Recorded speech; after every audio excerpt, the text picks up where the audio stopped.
সাথী, আপনারা জানেন বিভিন্ন রাজনৈতিক দল সাধারণ মানুষকে বিভিন্নভাবে বিভ্রান্ত করছে। প্রথম কথা, যাদের নাম বাদ দিয়েছে তাদেরকে বলা হচ্ছে আপনারা ফর্ম 6 ফিল আপ করে জমা দেবেন, আপনার নাম উঠে যাবে। কিন্তু আমি আইনি দিক থেকে বলছি, আপনারা ফর্ম 6 যদি ফিল আপ করেন আপনাকে 1 বছর পর্যন্ত জেল কাটতে হবে। শুধু জেল না, আপনাকে জরিমানাও করা হবে। জেল এবং জরিমানা দুটোই হবে। তার কারণ একজন বৈধ ভোটারের নাম বাদ দেওয়ার জন্য বিজেপি বা এই জাতীয় রাজনৈতিক দল ফর্ম 7 ফিল আপ করে ব্যাকডোর দিয়ে জমা দিচ্ছে। বর্তমান রাজ্যের শাসক দল বা সিপিএম বা কংগ্রেস যারা আছে তারা এই অবৈধ কাজকে রুখে দিতে পারছে না। কিন্তু আপনি যখন ফর্ম 6 ফিল আপ করবেন, নির্বাচন কমিশনের কাছে আপনার সমস্ত তথ্য আছে, আপনার মোবাইল নাম্বার, আধার কার্ড, আপনার এপিক সব কিছু আছে। ফলে আপনাকে ট্রেস করা খুব সহজ। এবং ফর্ম 6 শুধুমাত্র প্রথমবার ভোট তোলার জন্য যেহেতু আপনাকে ট্রেস করবে, আপনি মিথ্যা তথ্য দিয়েছেন, এই মিথ্যা তথ্য দেওয়ার অভিযোগে আপনাকে 1 বছর পর্যন্ত জেল খাটাবে। অতএব আপনারা কোনো রাজনৈতিক দলের দ্বারা প্রভাবিত হবেন না, আপনাকে বিপদে ফেলছে তারা।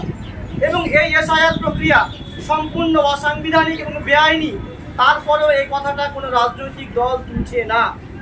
এবং সুপ্রিম কোর্ট যে 142 অনুচ্ছেদকে কাজে লাগিয়েছে, বলছে যে আমরা কমপ্লিট জাস্টিস দেবো বলে ট্রাইব্যুনাল গঠন করলাম। এই ট্রাইব্যুনাল গঠন করার প্রক্রিয়াটাও স্বচ্ছ নয়। তার কারণ আমাদের দেশে ট্রাইব্যুনাল গঠন করার কতগুলো পদ্ধতি আছে। সংবিধানের 323-এর এ অনুচ্ছেদ, সেখানে বলা হয় অ্যাডমিনিস্ট্রেটিভ ট্রাইব্যুনাল, এটা একমাত্র পার্লামেন্ট করতে পারে।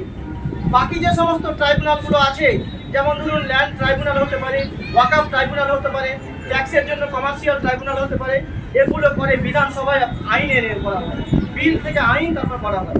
ফলে ট্রাইব্যুনালটা সুপ্রিম কোর্ট 142 নম্বর অনুচ্ছেদ প্রয়োগ করে করেছে। কিন্তু 142 অনুচ্ছেদ কি বলছে? কমপ্লিট জাস্টিস, পূর্ণাঙ্গ ন্যায়। কিন্তু আমরা কি পূর্ণাঙ্গ ন্যায় পেয়েছি? যেখানে প্রায় 1 কোটি মানুষকে ভোটার তালিকা থেকে বাদ দিয়ে দেওয়া হয়েছে। তাহলে নির্বাচন কমিশনের এই যে অবৈধ কাজ, সেই কাজটাকে কোথাও গিয়ে সুপ্রিম কোর্ট একটা সুযোগ তৈরি করে দিয়েছে। তাই আপনাকে রাস্তায় নেমে এই লড়াইটা লড়তে হবে। যে সমস্ত রাজনৈতিক দল ভোটের ময়দানে নেমেছে তারা নিজেদের স্বার্থে এটা করছে। 2003 সালে যখন এই নতুন আইনটা পাস হয়, নাগরিকত্ব সংশোধনী আইন, সিপিএম, কংগ্রেস, তৃণমূল, বিজেপি সমস্ত রাজনৈতিক দল হাতে হাত মিলিয়ে এটা করেছে। আমাদের দেশের যে প্রথাগত জন্ম, যে নাগরিকত্ব আইন 50 সাল থেকে হয়ে আসছে, এদেশে জন্মেছেন আপনি নাগরিক, এই একটা সাধারণ ধারণাকে পাল্টে দেওয়া হয়েছে। কেন পাল্টে দেওয়া হয়েছে? আসলে এই সমস্ত রাজনৈতিক দলগুলো প্রান্তিক মানুষকে কখনো মানুষ মনে করছে না। আমি আপনাকে তথ্য দিচ্ছি, মালদা জেলার হরিশ্চন্দ্রপুর বিধানসভা 46 নম্বর বিধানসভায় কয়েকটা ওয়ার্ড এবং কয়েকটা বুথ তুলে তুলে বলতে পারি আমি। ভুনা বলে একটা গ্রাম আছে, ভুনা আদিবাসী বিদ্যালয়, সেখানে 17 জনের নাম বাদ দেওয়া হয়েছে আদিবাসী। তারা কি করে? মাঠে কাজ করে, তারা ইঁদুর ধরে খায়। এই রাষ্ট্র তাকে স্কুলে যাওয়ার ব্যবস্থা করেনি, এই রাষ্ট্র তাকে কিছু দেয়নি। তার কাছে ডকুমেন্টস বলতে আছে কি? রেশন কার্ড, আধার কার্ড, ভোটার কার্ড, এর বাইরে কিচ্ছু নেই। তারা নির্বাচন কমিশনের এই 13খানা নথিপত্রে কিছুই নেই। তাহলে সে মানুষটার কি অস্তিত্ব নেই? আদিবাসীরা এদেশের আদিবাসীরা, তাকে ভোটার তালিকা থেকে বাদ দেওয়া হয়েছে। এবং বিজেপির নেতা দিলীপ ঘোষ বলছেন যাদের নাম বাদ পড়েছে তারা দেশদ্রোহী।